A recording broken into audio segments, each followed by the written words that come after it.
독일의 검찰에 의하면은 제가 그 숫자를 지금 밝히면은 네. 아무도 안 믿을 겁니다.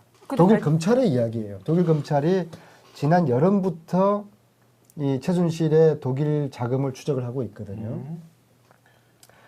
이 액수를, 이 규모를 밝히면은 저보고 정말 거짓말이라고 이야기할 거예요. 근데 제가 이야기를 했을 때, 그건 말도 안 되라고 하는 그냥 규모 정도라고 보시면 조단위? 됩니다. 조단위죠. 그 페이퍼 컴퍼니가 수백 개라고 하셨잖아요. 지금 현재 이제 확인된 게 한 10개 정도가 돼요. 10개고. 10개 정도가 확인된 게, 거기에 최순실 이름이 등장하는 게 한 7, 8개 정도가 되고요. 그리고 나머지 2개는 데이빈 윤이라는 사람이 있지 않습니까? 청문회도 지금 나왔고. 독일의 최순실 아바타, 데이빈 윤. 그 사람 이름으로 돼 있고요. 그런데 이제 이게 다가 아니라 이제 독일 사람의 이름으로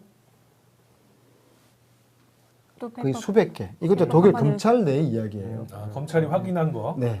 수백 개의 그동안의 유령회사라는 건 실질적으로 뭔가 제품을 생산하거나 사업을 하는 게 아니기 때문에 생겼다가 지금 제가 말씀드린 이 10개도 지금까지 지속되고 있는 게 없어요. 생겼다가 없어지고. 그렇죠. 짧게는 2, 3년, 길게는 5, 6년. 돈을 세탁을 해야 되니까. 그렇죠. 이제 그런 것 중에 비덱과 더 블루케이가 있다고 보면 됩니다. 그 재산 속에는, 최태민의 재산 속에는, 최순실 일가의 재산 속에는 박정희의 통치 자금까지 저는 포함되어 있을 거라고 보거든요. 그 규모는 상상을 초월한 규모죠.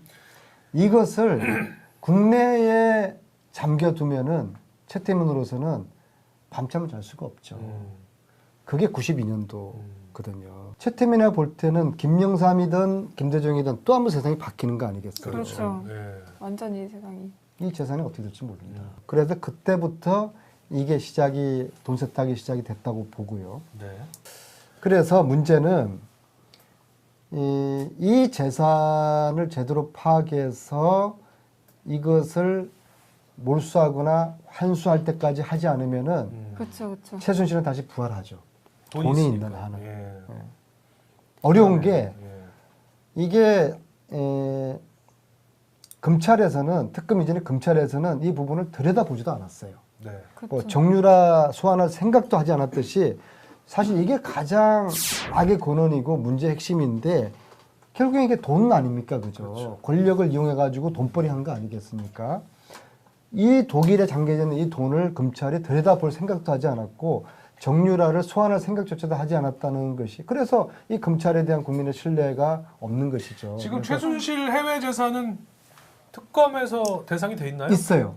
있는데 이것을 얼만큼 볼 것인지 제대로 보기 위해 가지고는